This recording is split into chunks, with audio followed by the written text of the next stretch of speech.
Mais que fait Games Workshop? Bonjour et bienvenue sur Égide, je suis Quentin et aujourd'hui nous allons regarder le dernier article de Warhammer Community et le décrypter un peu en détail. Games Workshop a l'habitude de sortir à chaque fois des figurines sans nous donner des règles et du coup il est toujours un peu compliqué de faire des précommandes le samedi en se disant mais qu'est-ce que je vais avoir, est-ce que mon unité est bonne, pas bonne. Ils commencent à se rendre compte de ça et ils nous fournissent des informations.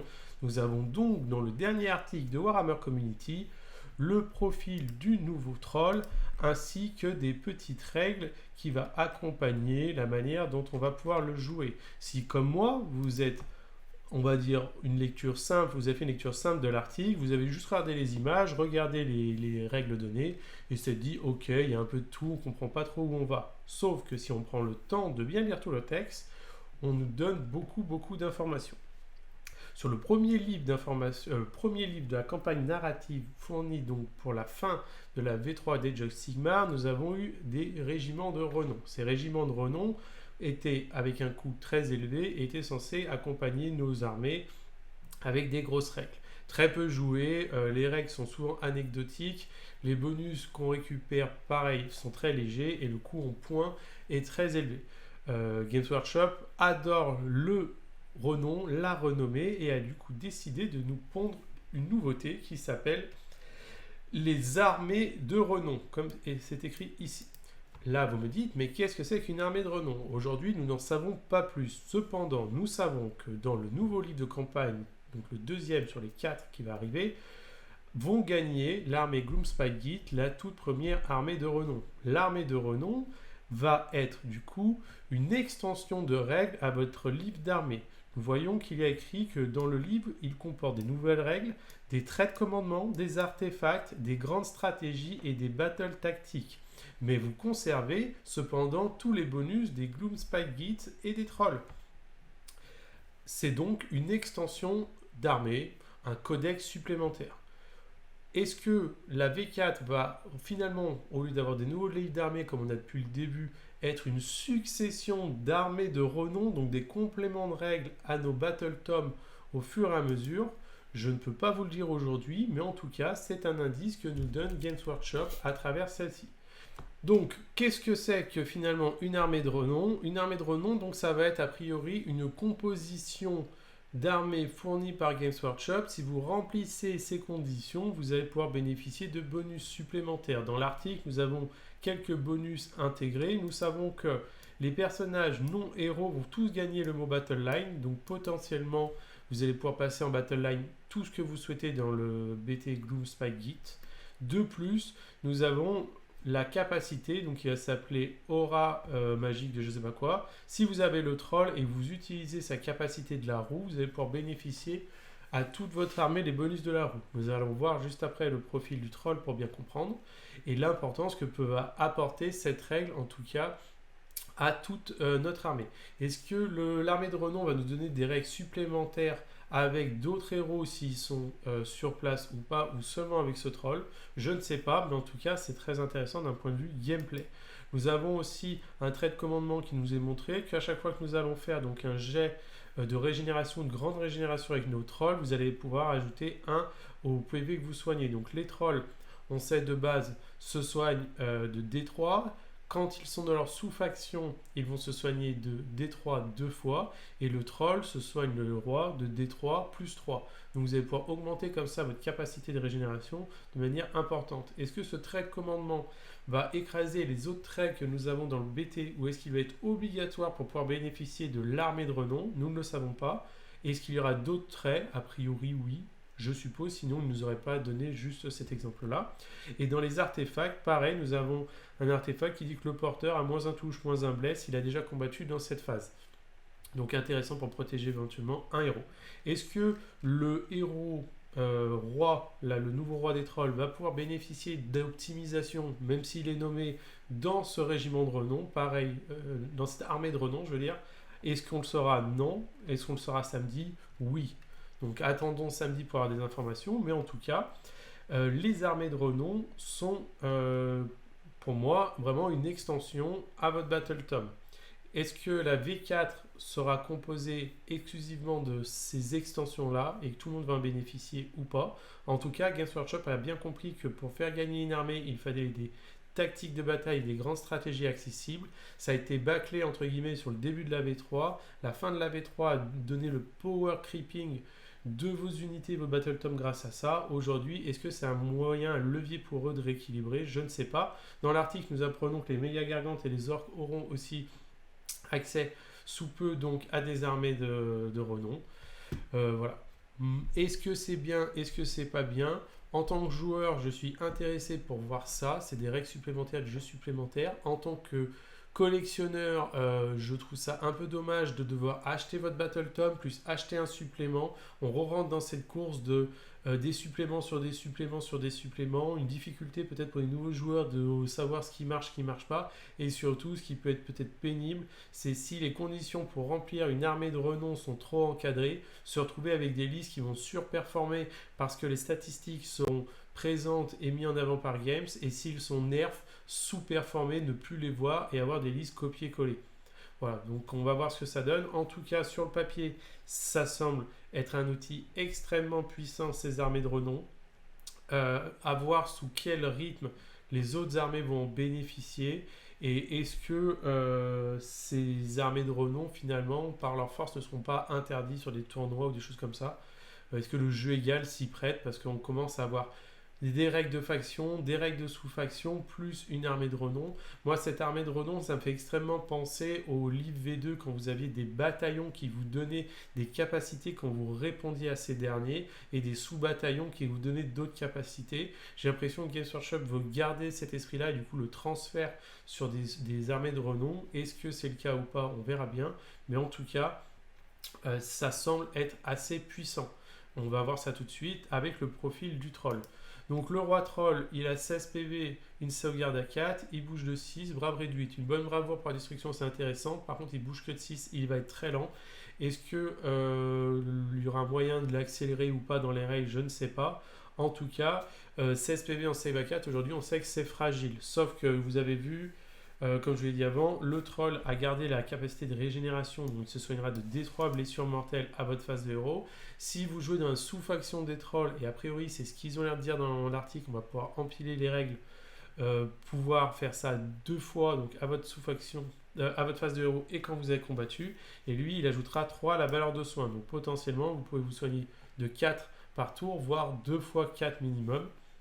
Et si on a le trait de commandement qui donne plus 1, donc 2 fois 5 par tour. Ça commence à être une belle bête si vous ne le tuez pas en une fois. Et là, on voit, ah mais c'est bizarre, les trolls ont tous des wards. Pourquoi est-ce que le roi des trolls n'en a pas? Eh bien, on ne sait pas, c'est un débile. Par contre, il va bénéficier de règles supplémentaires. La première règle, c'est que c'est un War Master chez les Gloomspite. Donc les War Masters permettent de donner des ordres à 18, ce qui est toujours positif, et va vous donner un point de commandement sur un 2+, si jamais lui, il meurt. C'est une interaction qu'on aime bien avoir, ça ne coûte pas grand-chose à écrire, et c'est toujours bien dans votre manière de jouer et avec les opportunités que ça peut nous donner. Sa deuxième règle qu'il va avoir, c'est le Crouching Tips, qui vous dit que la fin de phase de combat, comme les gargantes, entre guillemets, vous allez lancer un dé, si vous faites égal ou supérieur à la valeur de point de vie de la figurine désignée, elle est slain. Donc intéressant, on pourrait éventuellement aller chercher des unités qui ont 5-6 PV. Tuer un Varangard dans une fois, c'est cool. Tuer un héros, c'est cool. Ou chercher un chef d'unité ou un musicien dans une unité plus petite. C'est qu'un seul dé, donc c'est pas, on n'est pas sur 3-4 dés. Mais voilà, c'est un petit bonus supplémentaire. Sur son profil d'attaque, on voit qu'il a 3 de portée, donc ça fait une belle bête sur ça. Cependant, son profil, vous allez voir, est, on va dire, acceptable. Il ne fait que 320 points aujourd'hui. Donc nous avons 4 attaques de club en 3+, 3+, Reine -2, dégâts D6. Les dégâts D6, on n'aime vraiment pas ça, parce que autant ça peut taper très fort comme être un fiasco. Mais bon, Games Workshop a l'air d'aimer ça. Et il a deux coups des antlers, là, les cornes, qui touchent à 2 quand il est full profil, qui touche à 5 quand il est tout en bas, qui blesse à 2, donc ça par contre c'est très stable, Reine -2 aussi, et c'est des 3+3, donc ça c'est beaucoup plus stable, mon bras préféré. Mais il n'y a que 2 attaques. Maintenant, sa règle la plus importante, c'est la roue qu'il a sur le dos, là, l'espèce de ruine magique, qui vous dit qu'en début de phase de héros, vous allez pouvoir lancer autant de dés que la valeur de la ruine. Donc 4 quand vous êtes full profil, 1 quand vous êtes quasiment mort. Et vous allez regarder le résultat de ces dés. S'il y a un 1, vous prendrez D3 quoi. Si vous choisissez le 1, vous prendrez D3 blessure mortelle. Donc à moins que vous fassiez 4, 1, vous n'irez jamais chercher ça. Si il y a un 2, ça vous donnera plus 1 à vos attaques sur les profils d'armes. Donc on passerait de 5 attaques si on est full profil avec les clubs et 3 avec les cornes. Si vous faites un 3, vous augmentez la pénétration d'armure, donc passerez raid-3. C'est vraiment pas mal pour un profil de combattant. On sait qu'aujourd'hui la raid-2 peut être bloquée avec un bouclier mystique et un défense en règle. Donc très intéressant d'aller chercher de la raid-3.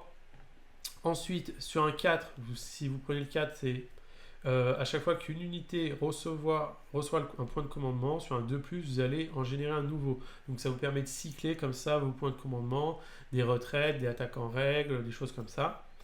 Et sur un 5, seulement les jets de 6 non modifiés à la touche feront une blessure sur votre unité. C'est très très fort contre toutes les gunlines parce qu'on se dit, mon mec n'a pas de ward, face à une gunline, il va se faire sauter.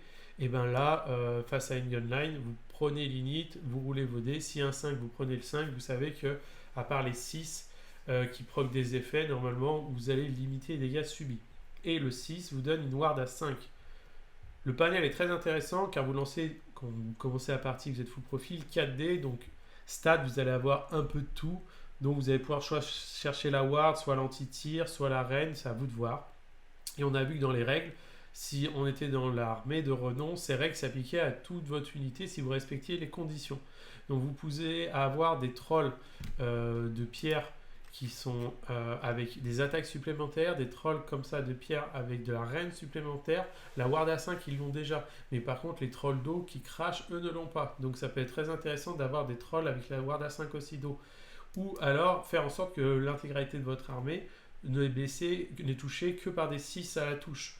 Une bonne protection, une très bonne règle qui va encadrer, qui justifie aujourd'hui l'usage de ce personnage, car son profil seul est intéressant, c'est un monstre, il bénéficie donc des rugissements, des piétinements, mais il est limité à ça. Il a aussi, on voit une base de 100 mm, donc c'est plus petit qu'une Mokroshot, ces choses-là, donc peut-être plus intéressant à manipuler dans votre armée sur le terrain. Est-ce que cette armée de renom va suffire à booster, on va dire, la partie troll? Quelles sont les sous-conditions pour pouvoir bénéficier de ça? Nous ne savons pas. En tout cas, nous savons que samedi sort la précommande de ça. On espère que les règles seront communiquées gratuitement par Games Workshop. Samedi sort le complément aux Oruk en même temps que la précommande de leurs unités additionnelles. Les règles seront, on sait, dans le livre. Donc la réponse, elle est là. Normalement, ça ne sont pas données gratuitement. On va espérer en tout cas que ces règles soient pas trop fortes pour ne pas vraiment rendre trop puissantes les armées qui vont bénéficier de ces sous-factions, ces armées de renom. Les méga gargantes peuvent en avoir besoin car aujourd'hui ils ne sont pas trop représentés dans la méta. Ils peuvent peut-être souffrir un peu du mono gameplay qu'ils proposent. Cependant, c'est un peu étrange de se dire on va redonner des traits de commandement, redonner des artefacts, redonner des tactiques de bataille. Donc en fait, est-ce que c'est un nouveau BT? Est-ce que c'est un complément au BT? Moi, je trouve ça un peu étrange. Les Oruk Warclan, on sait que c'est le tout premier BT à être sorti avec les Stormcast. Ils vont avoir un complément d'armée, donc pourquoi pas avoir ça en plus. Mais est-ce que ces choses-là vont arriver de manière gratuite ou est-ce que ça va être dans le livre de campagne numéro 3 et le livre de campagne numéro 4, donc c'est-à-dire sur encore plusieurs mois à sortir? Voilà, on ne sait pas non plus. Article intéressant, mais en tout cas très confusant, je trouve, pour l'avenir du jeu, comment ça va se passer. Et en effet, peut-être que la V4 va être composée que de suppléments d'armées avec des armées de renom. Voilà. Le petit bémol, comme je dis, je me répète, c'est que si les règles, si les règles sont trop impactantes, on va forcer le joueur à jouer dans une armée de renom qui est mono-armée. Aujourd'hui, c'est les trolls. Est-ce que demain, il y en aura une pour les squigs, pour les araignées? Nous ne savons pas. Mais en tout cas, si le bonus est trop importante, faire migrer vers une armée mono-règle, car ces règles sont trop impactantes. Voilà, à voir. En tout cas, j'espère que cet article vous aura plu. Si vous ne l'avez pas lu, que cette vidéo vous aura plu. On va tous croiser les doigts samedi pour avoir des réponses positives et faire en sorte que le jeu se porte bien. J'ai confiance dans les choix que Games Workshop a fait car ces derniers ont annoncé il n'y a pas longtemps qu'ils avaient enfin embauché une équipe qui travaille seulement à l'équilibre du jeu. Anciennement, les game designers qui travaillaient sur le jeu travaillaient aussi sur l'équilibrage. On le sentait, ils étaient un petit peu perdus et peut-être faussés par les statistiques qu'ils avaient. Aujourd'hui, il y a une équipe qui est dédiée à ça. Le Battle Scroll de jeudi dernier sur 40K a modifié en profondeur la structure de certaines règles et donc va changer, on va dire, positivement, je ne sais pas si c'est le terme, mais en tout cas, le jeu. Aujourd'hui, on va croiser les doigts pour que chez AOS, nous ayons le droit à ce même travail, cette même qualité pour finir la V3 en beauté et attaquer une V4 qui sera splendide. Voilà. Merci à vous, bonne journée, au revoir.